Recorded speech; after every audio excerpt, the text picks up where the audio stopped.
You probably don't have a lot of interest in family history now, but you most likely will when you get older. Everybody has a last name, but most people don't consider that they come from hundreds of names.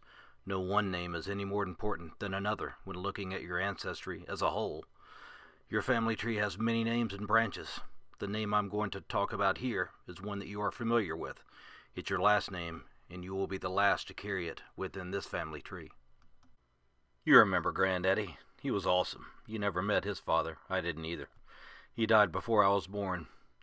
Joseph Long Murphy was a decorated World War I veteran, attorney, and Catawba County judge. I do remember my grandmother, Mamu, Jessie Trent Donaldson, but that family and the other branches are another story. Here we are going to focus on Granddaddy's father's side of the family.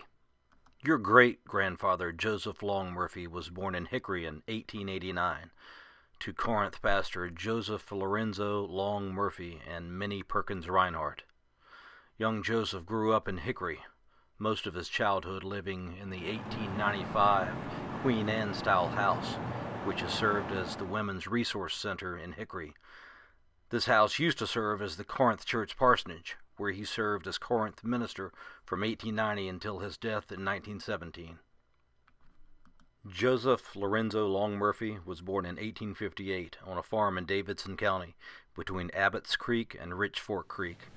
The Murphys and Longs are buried at Bethany Church Cemetery. All of our Davidson County families have North Carolina roots going back to colonial times. Settlers along Abbott's Creek in what was, at the time, Rowan County in the mid-18th century. Joseph Lorenzo's parents were Civil War veteran Pleasant Murphy and Barbara Ann Long. Pleasant's parents were Joseph Murphy and Mary Ann Green. Pleasant's grandfather, Daniel Murphy, purchased the farm in 1801, and Daniel's descendants still live on a portion of the farm today. I have not been able to trace the Murphy line beyond Daniel and his wife, Hannah Woodward. Now for a bit of history. Okay, I'll make it quick. Almost all of our German ancestors come from the southwest portion of Germany, bordering France, called the Palatine or Rhineland-Palatinate. They were of German Reformed, Lutheran, and Moravian faith. Why did these people want to leave such a beautiful place? The 30 Years' War devastated the region and left tens of thousands of people homeless and starving to death. It was really bad, and it was time to relocate to the New World. Johannes Long, his wife Anna, and their 4 children set sail on the English ship Charming Betty and arrived at the port of Philadelphia in 1733. Some 20 years later, the Longs took the same route as all of our Murphy branch ancestors, traveling from Pennsylvania down the Great Wagon Road to Salisbury, and from there to what is now Davidson County. The original land grants obtained from King George II are dated June 10, 1758, and contained 608 acres. Here is Johannes Long and his grandson Thomas Long. His son John Long married Susanna Grimes. Their daughter Barbara Long married Pleasant Murphy. From there we have Pleasant and Barbara's son Joseph Lorenzo Long Murphy and his son Joseph Long Murphy, who is your great-grandfather. Back to Bethany Church and Cemetery in the Abbott's Creek community of Davidson County, where Pastor Joseph Murphy developed his faith in the German Reformed tradition. His grandparents, John Long and Susanna Grimes, are buried here. Susanna's parents, Revolutionary patriot John Charles Grimes and his wife Barbara Frank, are buried in nearby Pilgrim Church along Abbott's Creek, which is the oldest German Reformed church in the Piedmont. Here and at Bethany, you will find pierced headstones. German cabinet makers, to supplement their income, carved headstones out of soft soapstone. The only place in the country you will find these pierced headstones are in 7 Davidson County cemeteries.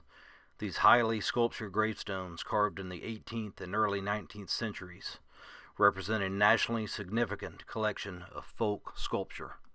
Reading from the 1917 Hickory Daily Record obituary, Joseph Lorenzo Murphy frequently referred to the hardships of his sainted mother with the husband at war.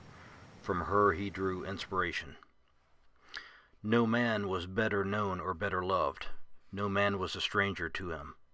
His personality was so magnetic, his charm so sweet, that one felt that Dr. Murphy was always his friend. He walked without fear and without reproach among the people, honored and loved by all. Though one of the best pulpit orators in the state, he was an especially facile writer. He was gifted in the pen as in the pulpit, and he was a power for the good. It was largely through his foresight that Hickory made its forward stride in public education. All the school children will attend the cemetery services in a body, and all businesses will be closed from 3:30 to 5 o'clock as a mark of respect.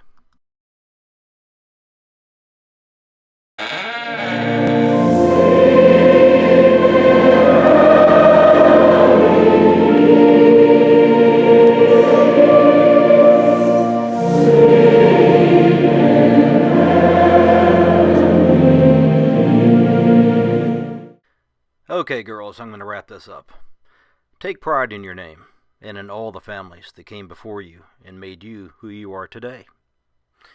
There we are way back then.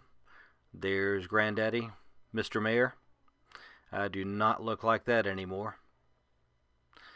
Granddaddy and Jane. Granddaddy's birthday party, and here we go.